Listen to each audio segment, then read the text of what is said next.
নমস্কার, তোমরা সবাই খুব ভালো আছো আমি জানি। আমি আজকে চলে গিয়েছিলাম ফ্যামিলি সহ, মানে আমাদের পুরো পরিবার, এই যে আমার বুড়ি, সবাই একসঙ্গে আমরা গিয়েছিলাম এক বিয়ে বাড়িতে। তো সেখানটা এত সুন্দর সাজিয়েছিল, মানে আমি গিয়েছিলাম এন্ট্রি যেখান থেকে হয়েছে সেখানে ভিডিওটা আমি তুলিনি, কিন্তু তোলাটা আমার উচিত ছিল, এত সুন্দর সাজিয়েছে। যাই হোক, প্রত্যেকটি বাবাই তার মেয়ের বিয়েতে যথাসাধ্য চেষ্টা করে। তো এটাও এক কাকু তার নিজের মেয়ের বিয়েতে ডেকোরেশন করিয়েছিলেন। তো প্রত্যেকটি বাবার কাছেই তার মেয়ের বিয়ে স্পেশাল, সে বাবা ধনী হোক বা গরিব হোক, কিন্তু একটা মেয়ের কাছে তার বাবা সব থেকে দামি, সব থেকে যদি কোনো সম্পদ থেকে থাকে, এক বাবার কাছে তার মেয়ে এবং মেয়ের কাছে তার বাবা। তো যাই হোক, তো প্রত্যেকেই চেষ্টা করেন। তো এখানে এসেছিলাম এবং খুব সুন্দর সাজিয়েছিল জায়গাটা। তো যাই হোক, এবার আমি আমার হাজব্যান্ডকে নিয়ে চলে যাচ্ছি ফটোশ্যুট করতে, কারণ এতটাই সুন্দর সাজিয়েছে যে কিছু ফটো তো তুলতেই হয় এখানে।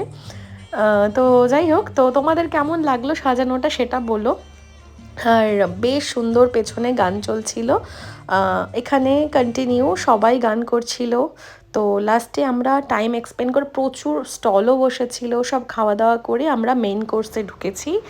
এখন ওই যে আমার সামনে ফুল ফ্যামিলি, মানে আমার শ্বশুর শাশুড়ি এবং আমার ওই যে বুড়ি পাশে বসে আছেন, আর এই যে পেছনটা দেখাচ্ছি সবাই, এটা খাওয়ার জায়গা। এই যে আমার বর মশাই খেতে বসে গেছেন, নানপুরি খাচ্ছে। তো আমি সেটা খাইনি, আমি ওকে বলছি তুমি কি ভক্ষণ করছো, তা বলছি না সেবা নিচ্ছি। যাই হোক, আমাদের কথোপকথন হতে হতে খাওয়া দাওয়া। তো খাবারগুলো কি কি ছিল আমি অবশ্যই শেয়ার করব। এটা ছিল তোপসে ফ্রাই এবং সাথে ছিল স্যালাড। তো তোপসে ফ্রাইটা ভালোই ছিল, সাথে ছিল মুগ ডাল। আর বাঙালি, সম্পূর্ণ বাঙালি খাবার যেহেতু আমরা বাঙালি। তো এখানে ছিল ডাল আর ঝুরঝুরে আলু ভাজা, সাথে ছিল এটা কাতলার রেজালা, আর সাথে স্যালাডটা দিয়েই রেখেছিল। কাতলা মাছগুলো সুন্দর ছিল, খেয়েছি আমরা। কিন্তু হ্যাঁ, আমার কাছে কোথাও না কোথাও লেগেছে এটাই, খাবারটা আমার কাছে অনেক বেশি হয়ে গিয়েছিল। কারণ আমি বলছি, ওটার পরে এলো ভেটকির পাতুরি আর সর্ষের পাতুরি। সিরিয়াসলি বলবো, আমরা বাঙালি, আমাদের কাছে সর্ষে দিয়ে মাছ কতটা ইমোশনাল, মানে কি বলবো, ইমোশন আমাদের কাছে এটা। তো যাই হোক, তো এটা খাওয়ার পর আমার পেটে আর একটুও জায়গা ছিল না।